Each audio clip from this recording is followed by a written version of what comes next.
Olá, sou Trindade Costa e quero que você seja bem-vindo ao Podcast 1.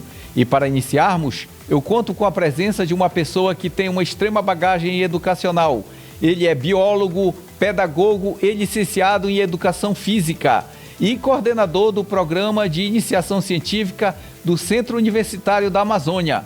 Eu tenho a satisfação de conversar com o professor mestre Luiz Vieira. Que bom lhe ver no pódio. Seja muito bem-vindo, professor. Eu agradeço, professor Trindade, o convite para a gente participar do pódio, um podcast que vem crescendo muito aqui. E é uma satisfação poder participar e contribuir, né, com o canal, fazendo com que a gente faça com que cresça, né, essa mídia relacionada a apresentar profissionais com uma importância muito grande no contexto educacional e regional. Professor, há quanto tempo o senhor está atuando na área da educação? Como iniciou tudo isso? E quando o senhor se sentiu pronto e seguro para atuar como professor? Conte um pouco dessa sua carreira aí da área da educação. Bem, eu como oriundo da escola pública e da faculdade pública também, né, que eu sou formado pela UEPA, em 2009 eu me torno profissional de educação física e busco atuar na área. Na época, a oportunidade que me apareceu foi a educação básica. E trabalhando em escola, eu tive uma grande oportunidade para aprender, né, na prática, muito mais a profissão. Anos depois, eu tive a oportunidade para atuar na pós-graduação. Então, eu iniciei primeiro na pós-graduação, ministrando aula, e depois na graduação. Em algumas instituições particulares eu passei aqui de ensino superior, até que acabei, né, assumindo aqui disciplinas na UNAMA Santarém desde 2017 e desde então venho atuando no ensino de graduação e também na pós-graduação.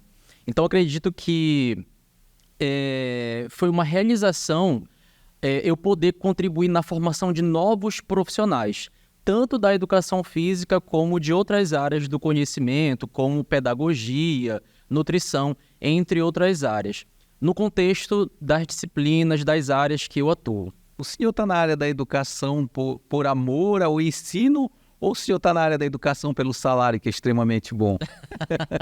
Bem, o salário sempre é importante, né? Mas a gente que sente a docência correndo nas nossas veias, né?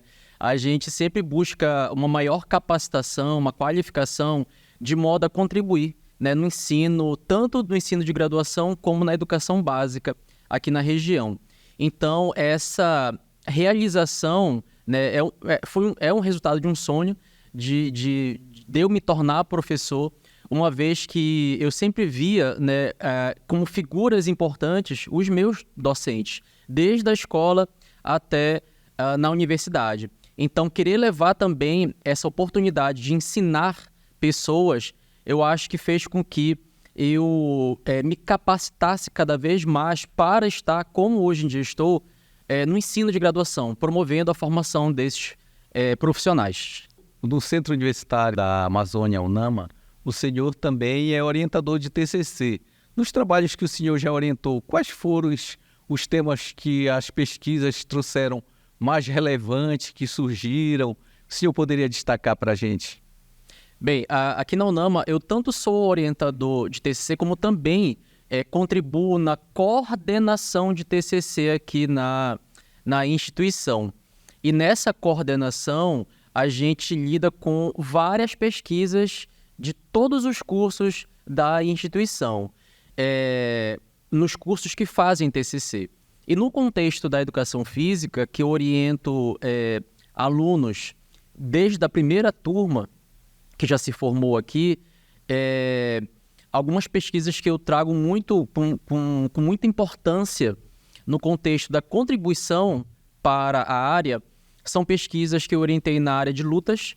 Então, eu já tive a oportunidade de orientar TCCs aqui com o jiu-jitsu, na temática do jiu-jitsu, na temática do taekwondo, da capoeira. Então, as lutas são uma temática que eu gosto muito de orientar e estimulo muito os alunos. Atualmente, eu tenho uma pesquisa também sendo orientada nesse sentido do jiu-jitsu, que é uma arte marcial que eu atualmente pratico. Pretendo chegar à faixa preta, inclusive, em breve. E uma outra pesquisa foi com idosos e idosas que nós realizamos no Centro de Convivência do Idoso, que fica bem aqui próximo da UNAMA Santarém. Então foi uma pesquisa onde nós avaliamos do ponto de vista antropométrico e físico das capacidades físicas as participantes do CCI. Só abrindo um parênteses, o CCI aqui em Santarém atende aproximadamente 500 idosos. Então foi por isso que nós procuramos fazer a pesquisa lá, justamente para a gente ter um público muito grande de idosos, para a gente ver um perfil desse idoso que lá é atendido. E a gente já conseguiu publicar alguns trabalhos em algumas revistas, inclusive num livro que eu já organizei recentemente. Então são estudos que vêm apontar o quanto é relevante para o público infanto-juvenil, adulto e até idoso a prática da atividade física, o impacto positivo que a atividade física traz para esses públicos. E professor, esse campo que o senhor fez o estudo, que trabalhava com o idoso, é uma entidade ligada ao governo? Como é que funciona? Sim, o Centro de Convivência do Idoso, que a gente chama de CCI, que fica aqui bem próximo da UNAMA, há muitos anos eles atendem o público, o centro atende o público idoso e ele é uma instituição associada a Centras aqui em Santarém, uma secretaria municipal de Santarém. Então, esse centro ele atende excepcionalmente o público idoso. Então, lá eles fazem atividades diversas de socialização e também atividade física. Então, eles têm aula de dança, eles têm aula de ginástica funcional, eles também têm uma piscina onde os idosos e as idosas são atendidos no que se refere à hidroginástica. Então, eles fazem atividade física, mas também atividades de lazer, como jogos de mesa, interações. Eles participam de festivais quando são convocados. Lá mesmo eles realizam entre si alguns eventos, aniversários, datas comemorativas. Então, é um ambiente muito, muito interessante. Inclusive, já conversei com a minha mãe, que eu vou escrever lá, porque é um ambiente de socialização desse público. E eu, como tive a experiência de participar lá, eu acho um ambiente muito incrível para o público idoso. Que deve ter sido muito bacana a sua pesquisa, o seu trabalho de pesquisa, né? Esse setor que mostra onde essas pessoas estão vivendo na melhor idade. Deve ter sido muito interessante, deve ter sido muito curioso cada vez mais trabalhar num local desse, trabalhar com esse público. E professor, as reformas políticas educacionais ocorridas ao longo do tempo no Brasil, elas têm produzido mudanças no que se refere à atuação docente.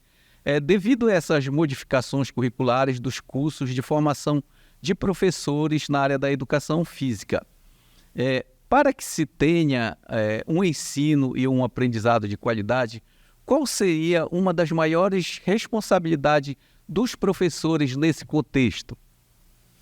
Certo, professor Trindade. Essas mudanças de políticas educacionais ocorrem há muito tempo. No que se refere à educação física, particularmente, em 2018 houve uma alteração das diretrizes curriculares nacionais. Então, ou seja, o currículo ele é repensado para a formação desses profissionais.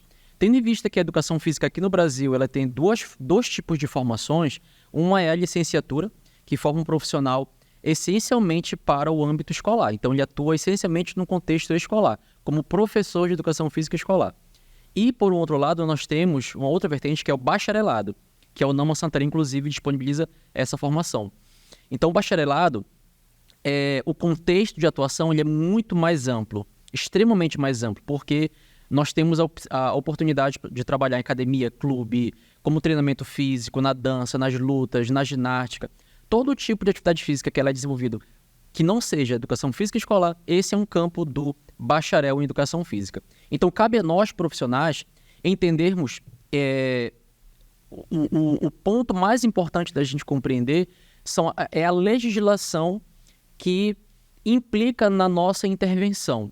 Então, os aspectos da legislação são muito importantes para a gente compreender, como a lei que nos respalda, o Código de Ética Profissional. Nós temos um Código de Ética, assim como outras áreas da saúde. Uma vez que a educação física ela é uma área da saúde, a gente tem que ter um Código de Ética e também a gente tem que seguir o que rege o currículo formativo aqui no Brasil. Então, é importante com que saibamos quanto tempo leva uma formação, quais os componentes que são fundamentais na formação de um profissional e quais as capacidades que nós, enquanto profissionais, as habilidades que nós temos que ter para ensinar esse público. O uso das tecnologias, por exemplo, hoje em dia, na formação desses profissionais, ela está muito em voga, uma vez que as tecnologias elas possibilitam um ensino diferenciado comparado ao ensino tradicional, que é só onde o professor fala e o aluno escuta. Então, com o uso da tecnologia, o aluno ele passa a ser um estudante que tem uma autonomia, né, em promover o seu próprio aprendizado também. E ao não particularmente, nós profissionais temos que compreender e somos formados nesse sentido que a gente aqui tem um modelo de ensino que é ubíqua, em que a gente aplica muito as metodologias ativas no ensino. Então, saber tanto a vertente do conteúdo da área, como também ter domínio das novas tecnologias, das novas tecnologias, faz com que a gente, agregando essas duas vertentes, a gente possa formar os melhores profissionais de educação física aqui para a nossa região. E professor Luiz, quais são as maiores habilidades para ser um docente na área da educação física e qual é a importância desse profissional para o sistema educacional? Bem, a educação física, historicamente no Brasil, quando a gente estuda a história dessa área, ela é totalmente associada à licenciatura. De algumas décadas para cá que a gente vê a ascensão e o fortalecimento do bacharelado. Ambas, por serem uma vertente de um mesmo contexto profissional, que é a educação física, como eu já bem disse, ela é uma área da área da saúde. E, junto com as demais áreas, ela contribui para a saúde pública da população de modo geral. O professor que está na escola, atuando na educação física, ele contribui para uma formação da cultura corporal de movimento dos alunos, estimulando a prática de jogos, esportes, lutas, ginástica, dança. E, por sua vez, o bacharel em educação física, ele vem atuar em outros campos, mas também no sentido da melhoria da saúde e da qualidade de vida desse público, com os conhecimentos que ele adquire na musculação, treinamento, atividade aeróbica, corrida, caminhada, zumba, enfim, são diversas modalidades. Então, com todas essas mudanças que eu me referi anteriormente do aspecto da legislação, a gente percebe que essa é uma área que contribui muito, tanto no aspecto educacional da população, como também da saúde pública dessa população. Especialmente considerando que a nossa sociedade e no planeta Terra, a gente vive uma espécie de uma sindemia, que é uma fusão de pandemias. A pandemia da obesidade, a pandemia da inatividade física e a pandemia do sedentarismo. A gente fala muito em pandemia por Covid-19 e esquece outras pandemias que afetam muito a saúde da população, não só santarena, mas brasileira e mundial. Então, essa é uma área que contribui muito, tanto no aspecto educacional como no aspecto da saúde. Olha só quanto conhecimento tem dentro da área da educação física, né? É uma área do estudo que é bastante profunda, né, professor? Que ela contribui muito com a sociedade dentro do campo da saúde. E, professor, dentro de suas responsabilidades está o programa de pesquisa. Qual o objetivo da iniciação científica e qual a contribuição para a sociedade? Certo, professor. Eu, como biólogo, também, né, como biólogo, eu estudo uma vertente que a gente chama de alfabetização científica. E essa alfabetização científica, o ideal é que ela aconteça desde o contexto escolar, da educação básica, com o ensino de ciências, com o ensino de biologia, no sentido a fazer com que o aluno compreenda quais são os princípios da ciência, né? Que ele compreenda qual a relevância da ciência, dos pressupostos científicos para a nossa realidade. Tendo em vista essa situação, no ensino de graduação, há muitos anos eu já venho desenvolvendo pesquisas aqui mesmo na instituição, exatamente desde 2019. Então, já venho realizando muitas pesquisas aqui na instituição, como também eu venho estimulando. Então, por semestre, desde 2019, a gente já vem, tanto na frente do curso de Educação Física, como de outros cursos, como de pedagogia, enfermagem, odontologia, psicologia, a gente vem organizando eventos e estimulando os alunos e as alunas no sentido de produzirem pesquisa. Então, eles, pautado no que eles aprendem em certas disciplinas, como metodologia científica, eles buscam ir a campo e compreender uma realidade, uma temática presente numa realidade, dentro da sua área de conhecimento. E sob a ajuda de um orientador, de uma orientadora, eles conseguem desenvolver pesquisas. Então, se a alfabetização científica é tão importante no contexto escolar, ela é essencial na formação de novos profissionais do ensino superior, nessas diversas áreas que eu mencionei. Então, poder proporcionar junto ao programa de iniciação científica, que é um programa institucional que oferece bolsa tanto a docentes como a discentes, né, que já ajuda tanto os profissionais como os alunos a se manterem ativos no contexto dessa pesquisa, faz com que os alunos eles tenham essa possibilidade, a partir de um financiamento ou de um apoio institucional, produzir uma pesquisa que eles tenham interesse, e também os professores podem contribuir cada vez mais utilizando a pesquisa como um critério tanto avaliativo como do ensino, né, como também um aspecto educativo e, por que não, pedagógico. Então, a gente assumiu essa responsabilidade desde o ano passado e a gente vai contribuindo nesse sentido, professor, né? No sentido de cada vez mais contribuir com que os alunos possam associar o próprio TCC que eles vêm desenvolvendo ao programa de iniciação científica. E, professor, quando o senhor está orientando um aluno, um dos pontos de partida para que ele possa identificar o estudo melhor da pesquisa que ele pretende, qual seria uma dica importante que o senhor daria para esse aluno que está iniciando ou para essa pessoa que está no campo da pesquisa? Seria essa questão de identificar um problema e depois fazer a pesquisa, ou tem outro caminho? Bem, esse é um questionamento que eu escuto muito, né? Os alunos, quando eles passa neles o interesse de querer pesquisar, fazer uma pesquisa, desenvolver uma pesquisa, e eles vêm nos questionar, eu sempre digo que o principal antes de tudo, eles têm que ter leitura sobre aquela temática. Eles têm que se debruçar o máximo possível sobre a literatura que já está posta sobre aquela temática que eles, porventura, vão pesquisar. Então, a ideia é perceber o quanto há de literatura. E também eles precisam se apropriar da linguagem daquela área, daquele conhecimento. Eles precisam compreender quem são os pesquisadores naquela área. Então, o ato da leitura, ele é fundamental, de início. Logo na sequência, o aluno, o estudante da graduação, ele pode perceber quais são as lacunas existentes ainda naquela temática, especialmente quando a gente considera a realidade local, né? A nossa realidade regional, a realidade da Amazônia. Então, como é que aqui esse conhecimento que eles vão ter, geralmente são estudos de fora do país, por exemplo, como é que esse conhecimento se aplica aqui no contexto regional?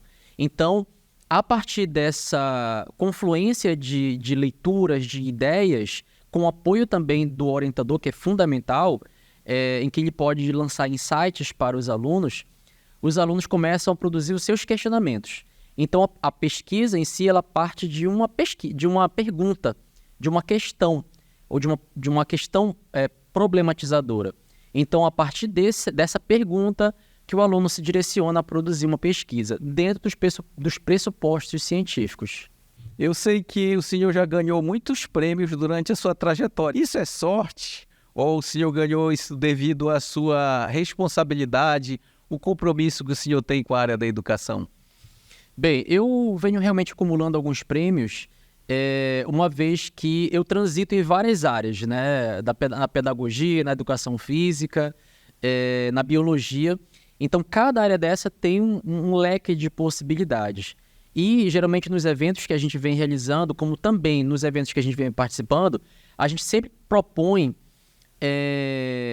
pesquisas diferenciadas, pesquisas que vêm atender a nossa realidade nessas áreas nas quais eu atuo. Mas também eu colaboro com pesquisas de outras áreas do conhecimento, como nutrição, como fisioterapia, uma vez que eu ministro aulas nessas disciplinas. Recentemente foi no curso de psicologia, onde nós realizamos, né, um evento científico que contribui muito para essa área.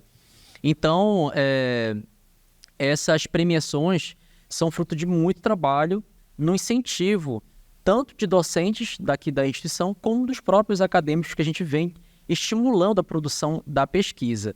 E premiar a produção da pesquisa é muito importante para manter a gente, que é pesquisador, sempre com mais interesse em produzir pesquisas para contribuir para a população.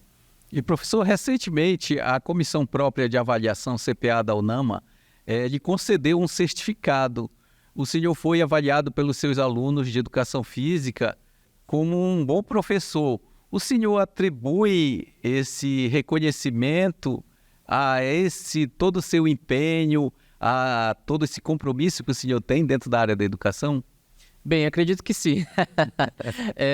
Eu já coordenei o curso de Educação Física durante 5 anos aqui na instituição, e quando eu acreditei que já contribuí tudo que eu pude contribuir, eu pedi para que a direção da instituição me desse novos desafios, né? E ao deixar a coordenação, eu assumi, então, a coordenação de TCC, a coordenação do Programa de Iniciação Científica, e agora o nosso foco está sendo na sistematização do nosso Comitê de Ética em Pesquisa, que é um comitê que vem avaliar a qualidade da pesquisa que está sendo proposta por diversos professores e alunos. Então, o fato de eu me envolver muito com a pesquisa aqui na instituição e também na docência faz com que eu promova uma associação dessas duas coisas. Então, eu, enquanto docente, eu sempre estimulo muitos alunos a produzirem a pesquisa, porque é a forma como eles terão de se envolver com o ato da leitura, com o ato do estudo, com o ato da escrita acadêmica, lidando com o computador, com os recursos tecnológicos, compreendendo esses aspectos. E também, do ponto de vista didático, como pedagogo, eu sempre tento utilizar as melhores estratégias didáticas para atender os alunos, especialmente no que se refere às metodologias ativas. Então, acredito que esse é um fruto que a gente vem, né, colhendo a partir da proposta que a gente vem intervindo aqui na instituição. Não por menos que eu busquei fazer, inclusive, uma pós-graduação, e eu recebi uma bolsa pela UNAMA em relação a isso. Fiz uma pós-graduação em metodologias ativas. Então, a gente sempre busca uma capacitação a mais para a gente formar, considerando os novos desafios, né, do século XXI, que vem fazer com que a gente cada vez mais tenha uma responsabilidade cada vez maior, utilizando empatia, utilizando amizade, utilizando os estímulos diversos para que os alunos eles compreendam tanto a sua área de formação, como também como eles possam atuar da melhor forma possível nessa área. Então, a gente vem contribuindo nesse sentido, e eu fico muito grato pelo fato de ter recebido essa premiação, e gosto muito também quando os demais professores também têm um destaque nesse sentido. Eu percebi que o senhor é um professor muito estudioso, que está sempre ligado nas atualidades, nas constantes transformações que ocorrem. O senhor serve de modelo para os alunos, né, que nunca se deve parar de estudar, né? Deve estar sempre continuando, estudando, mostrando que o conhecimento ele nunca é demais. Não é isso, professor? Exatamente, professor Trindade. A gente...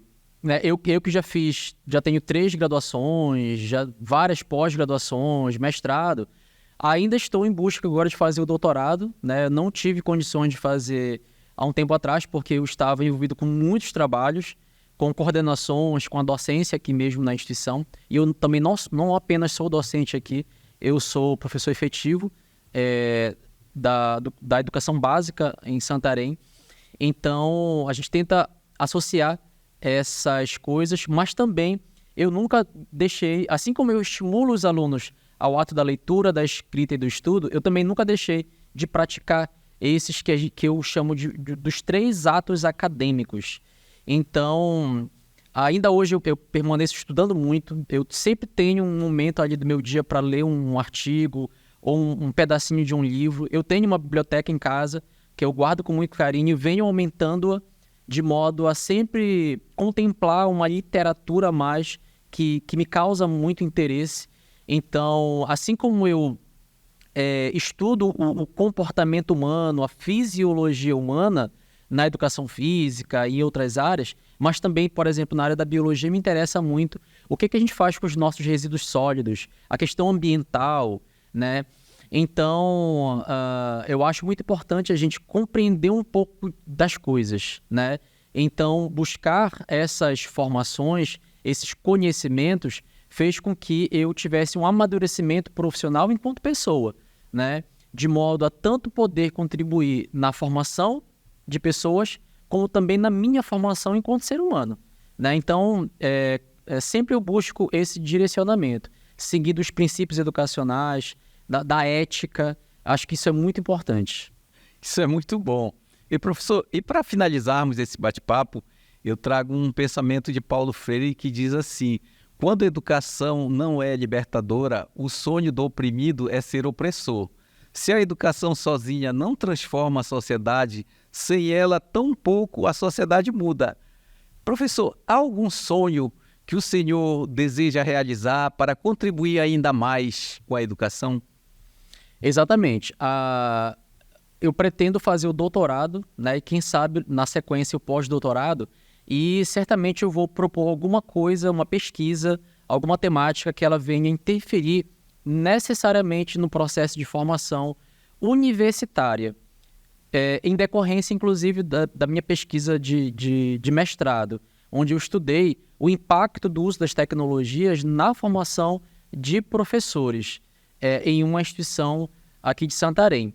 Então, agora no doutorado, eu vou propor alguma ideia que vá contribuir no sentido de compreender o impacto e a influência, né, de processos educacionais diversos dentro de um contexto disruptivo em que a gente vê hoje em dia a educação, uma vez que a gente percebe ainda um modelo muito tradicional de ensino, em que o professor apenas passa o conhecimento para os alunos, e a gente percebe nesse movimento disruptivo em que o aluno ele passa agora a ser também um produtor do conhecimento, uma pessoa que corre atrás do seu próprio conhecimento, uma pessoa que tem autonomia.